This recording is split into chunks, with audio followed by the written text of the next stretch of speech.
So friends, today we shall be looking at another new thing, that is shaping.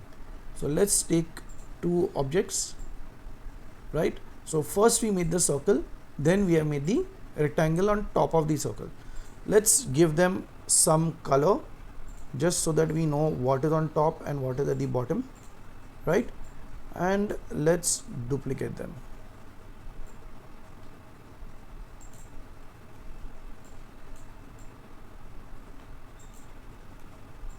Right, so let's select both of them, and as soon as I press weld, they will automatically get welded by the second color. Let's try it the other way out. It's always the color on top that it will get welded with, and it will become one single object, right? In the second, this is the source, this is my target, so I say trim. This will not change the color, but if you see, the bottom part, that is the target, is getting trimmed. Now let's do the opposite. Let's consider this as the source and this as the target, and we say trim.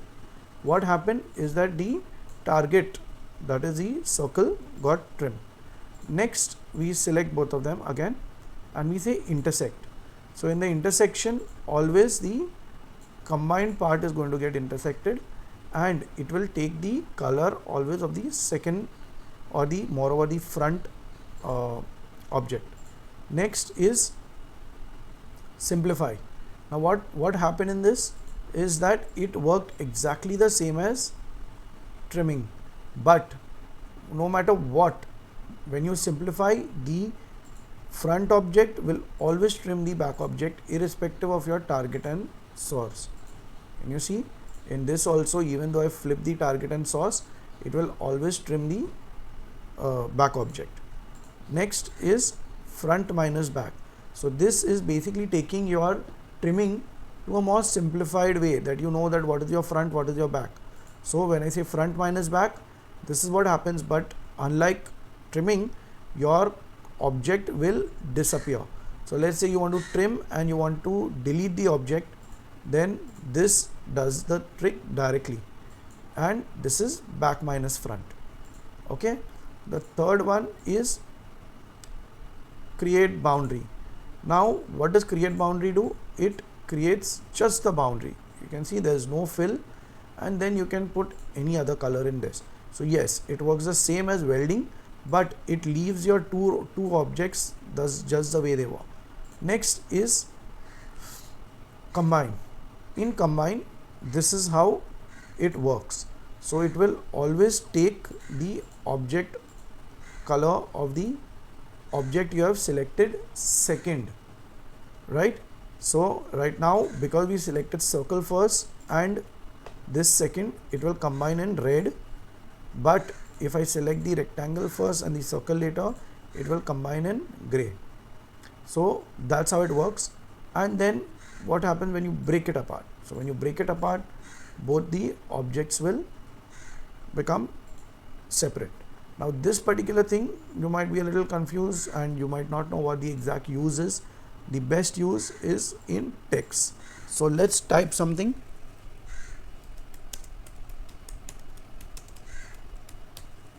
Alright, and enlarge it so that you can see better.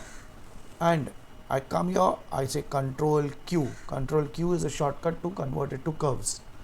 And I say break apart. So what happens here is that this gets filled. Now if I don't want those things to be filled, here what happened is that every object becomes separate. All of them will be separate. But I don't want these fills. So I just come here and I say combine. Come to the E and say combine.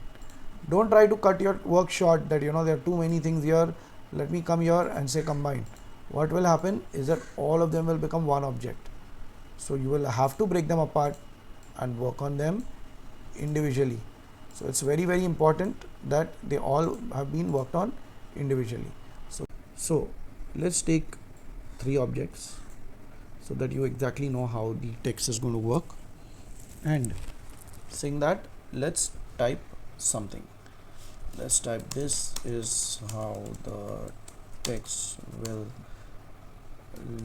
look around an object, right? Let's duplicate this. The reason why I'm doing this is that I want to show you how it will work around all of them. So let's come here, text, fit text to path, right? Come here, and then once you come here, you could adjust how far you want it. Even if you want it inside, that is possible. Come here and click on it. Fine. Take this, fit text to path, come to the path, and it will, and the same goes here. Now you would say that why am I doing this it different objects?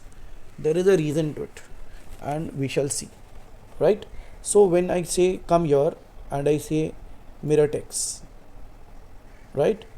Does this look good?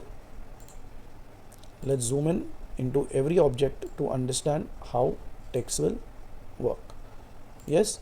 So does this flipping work in this scenario? No. Does it flipping work this way? No. Right? But when it comes to the circle,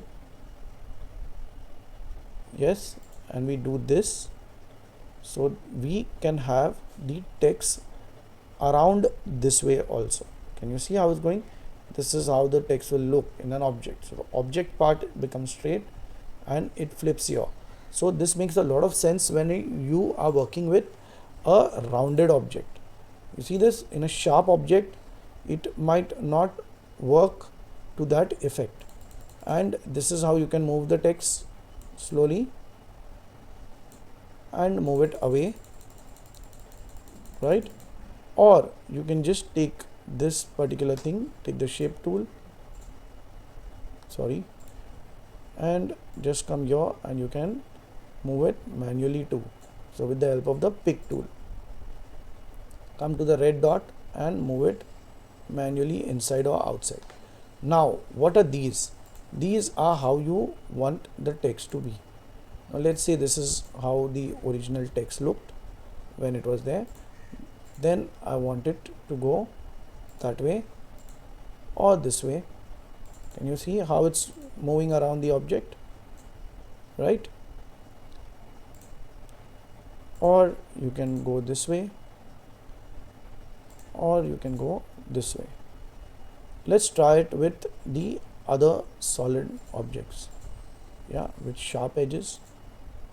You see, it just disappears, it doesn't give you the effect. So the circle is the best one to basically work around this. Now you'll say that, you know, I've created something but now I don't want my circle.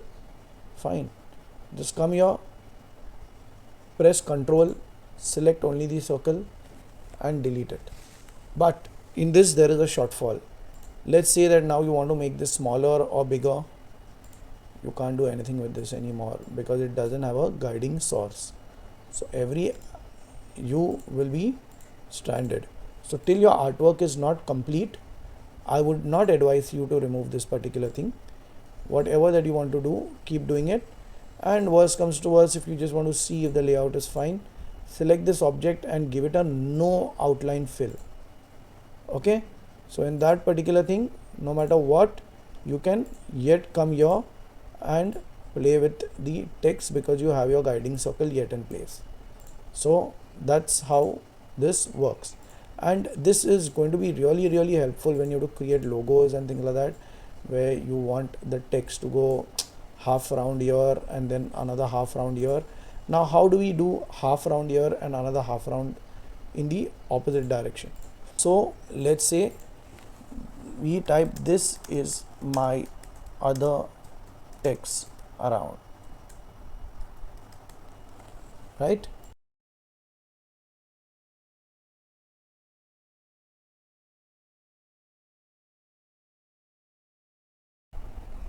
Yes, you can,